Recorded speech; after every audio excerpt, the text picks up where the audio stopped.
Zajmë shembull kur vjen dikush më kërku dorën e motrës tonë në shtëpi.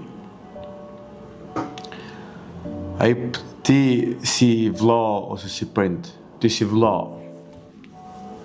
Çfarë don ti nga çfarë kushte don ti që të ketë dhëndër, që ti të ndihesh i sigurt që t'ja japësh motrën. Çfarë kërkon nga dhëndër ti? Mos po kërkon për shembull që dhëndër ti t'i jap fëmijët, ti t'i jap me nxjerr lekun e vet. Mos t'jetë me vese, mos luaj kumar. Mos prishë lekët, mos t'jetë i dhunshëm ndaj motrës tane. Mos ta bëjë motrën tane mundi si më të rinë si punëtore. Të sillet mirë me motrën tane. A janë këto sene që kërkon? Unë personalisht këtë sen du, për shembull. Duhet që një person kur motra jeme të njëjtë e lumtur.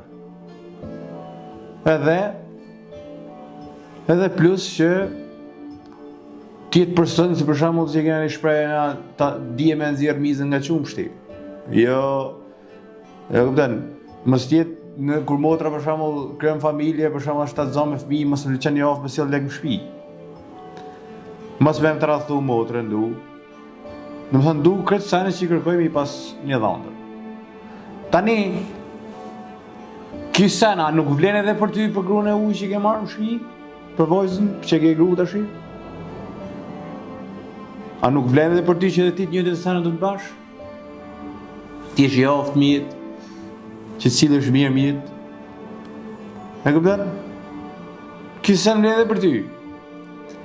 Ose ti motër që të me gjetë nusën, dhe më thënë kjo temë qeter të shi. Ti motër që të me gjetë nusën për vllaun tanë. Tani për vllaun tanë ti, që do i kishë zgjedhë? Do i kishë zgjedhë i nuse që ka shku me 10-15 veta, apo do i kishë zgjedhë i nuse që s'ka eksperienca?